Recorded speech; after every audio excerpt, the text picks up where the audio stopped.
Herkese Tatlı Sanatı Mutfağı kanalımdan merhabalar. Bugün sizler için sadrazam lokumu tarifim var. İnanın çok hafif, pamuk gibi, bulut gibi kekiyle kremasına bayılacaksınız. Fazla vakit harcamadan hemen bu lezzetli tatlı tarifime başlayalım.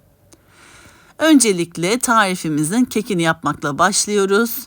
3 adet oda sıcaklığında beklettiğimiz yumurtalarımızı uygun bir kabımızın içerisine ekleyelim. 1 paket toz vanilya ekleyelim. 1 su bardağı toz şekeri ekleyelim. Bu 3 malzememizi çırpıcı yardımıyla rengi açılana kadar çırpalım. Yaklaşık 4-5 dakika kadar çırpabilirsiniz. Yakından da gördüğünüz gibi rengi bembeyaz oldu. Krema kıvamına geldikten sonra unumuzu ekleyebiliriz. 1 su bardağı un ekliyoruz ve 1 tatlı kaşığı hamur kabartma tozu ekliyoruz. Tekrardan çırpalım. Kısa sürede çırpıyoruz. Sadece karışması amaçlı un ve kabartma tozunun. Sonrasında kek harcımız hazır. Kabımızın kenarında kalan kek harcını da spatula yardımıyla karıştıralım. Şimdi bir fırın tepsisinin üzerine yağlı kağıt seriyoruz ve kek harcımızı dökeceğiz. Ben büyük boy fırın tepsisinde yaptım çünkü kek hamurumuz ince olacak. İnce küçük küçük lokmalık lokumlar hazırlayacağımız için çok ince olacak kek harcımız. Kekimizin kalınlığı ince ama dokusu yumuşacık pamuk gibi bir kek hamuru oluyor. Kıvamı bu şekilde. Hemen yağlı kağıt serili fırın tepsime döküyorum.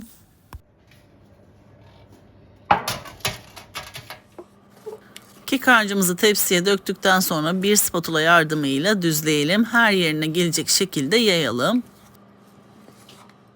Kekimiz hazır. Önceden ısıtılmış 170 derecelik fırın ayarında kekimizin üzerinde hafiften pembeleştiği zaman veya kızardığı zaman fırından alabilirsiniz. Çok fazla pişirmiyoruz. Yaklaşık 10-15 dakika kadar pişirebilirsiniz ama lütfen kontrollü bir şekilde pişirelim. Son 3. dakikada kürdan testi ile pişip pişmediğini kontrol edebilirsiniz. Kek harcımız fırında pişerken hemen muhallebisini, kremasını yapmaya başlayalım. 2,5 su bardağı sütümüzü uygun bir tenceremizin içerisine ekleyelim. 1 çay bardağı toz şekerimizi ekleyelim. Kullanmış olduğum çay bardağı ölçüm 125 mililitredir. 4 yemek kaşığı dolusu unumuzu ekleyelim. Önden şöyle bir el çırpıcısıyla karıştıralım. Sonrasında tenceremizi ocağa alıp orta ateşte devamlı karıştırarak kremamızı elde edelim. Bu aşamada topaklanma olmaması için ocağa almadan önce soğuk bir şekilde el çırpıcısıyla karıştıralım. Topaklanmaları yok edelim. Sonrasında ocakta pişiriyoruz. Kremamız soğuduktan sonra da 1 paket yani 5 gram toz vanilya ekleyip karıştıralım. Kremamızın kıvamı bu şekilde. Gördüğünüz gibi koyu kıvamlı bir krema hazırladık. Kremamızı bir kenarda soğutalım. Fırından çıkan kek harcımızı hemen sıcağı sıcağına rulo şeklini verelim. Bu kısmı çok önemli. Tıpkı rulo pasta yaptığımızdaki gibi bu şekilde hemen yağlı kağıdından tutup içe doğru sarıyoruz ve rulo şeklini veriyoruz. Bunu sıcakken yapıyoruz ki şekil vermesi çok daha kolay oluyor. Tabii bu aşamada elleriniz biraz yanabilir. Kek harcımızı şimdi tam ortadan bıçak yardımıyla ikiye bölelim. Bir yandan kekimizi ıslatmak için 2 su bardağı sütümüzü uygun bir kabımızın içerisine ekleyelim ve Hindistan cevizini ayrı bir kapta hazırlayalım. Kekimizin her tarafını bulamak için bu malzemelerimizi hazırlıyoruz. Ben 2 su bardağı süt olarak hazırladım ama 1,5 su bardağı süt yeterli olacaktır. Çünkü biraz sütümden kaldı. O şekilde hazırlayabilirsiniz. Kek harcımızın üzerine ılıyan kremamızı sürelim. Bu aşamada bir spatula yardımıyla kremamızı pandispanyamızın üzerine sürelim. Kremamızı sürdükten sonra kek hamurumuzu içe doğru sararak rulo şeklini verelim.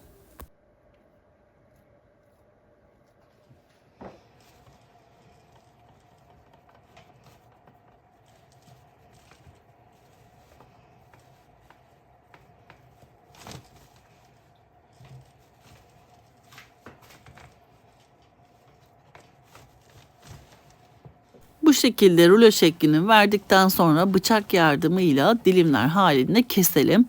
Bu aşamada dikkat etmeniz gereken şey, bıçağınız ne kadar keskin olursa olsun yavaş yavaş kesiyoruz.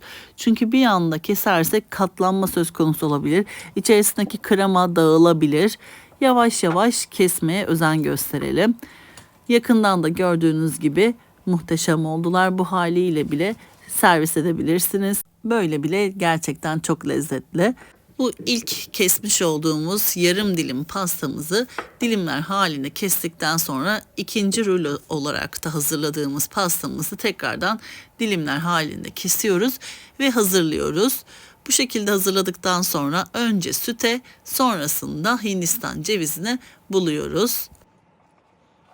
Bu aşamada dikkat etmeniz gereken şey, kekimizi süte batırırken kenar kısımlarını ve üst alt kısımlarını hafifçe dokundurup çekiyoruz. Tamamen içerisine atarsanız kek hamuru zaten bulut gibi yumuşacık bir kek olduğu için hemen cıvıklaşabilir. O yüzden sadece kenar kısımlarına, üstüne ve altının Hindistan cevizini bularken kolay bir şekilde bulanmasını sağlamak için çok az batırıp çıkartıyoruz. Çok fazla sütte kekimizi tutmayalım ki kekimizin hamuru dağılmasın. Şimdi sizlere birkaç kere bu işlemi gösteriyorum. Ne kadar sütün içerisinde tuttuğumu yakından görebilirsiniz.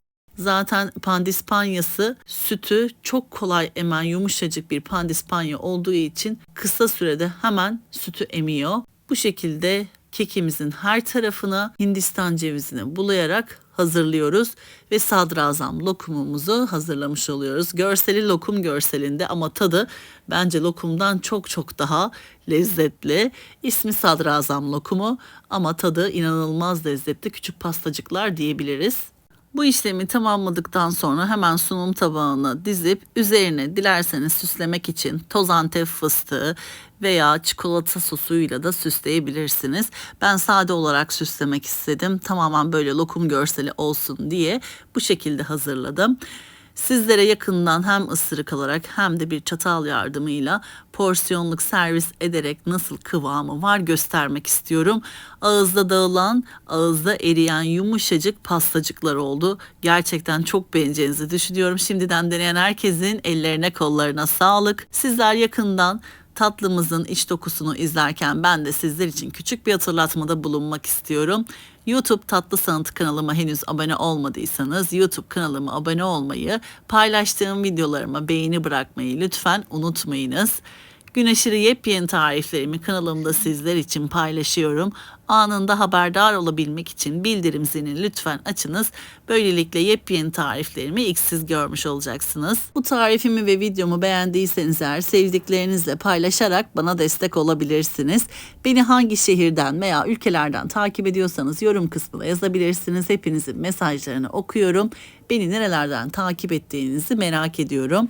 Bu tarifimi denedikten sonra yorum kısmına düşüncelerinizi yazarsanız henüz tarifimi denememiş olan kıymetli takipçilerime fikir olmuş olacaktır. Şimdiden tüm destekleriniz için hepinize çok teşekkür ediyorum. Bir sonraki yepyeni tarifimde tekrardan sizlerle görüşmek üzere. O zamana kadar kendinize çok iyi bakın. Hoşça kalın.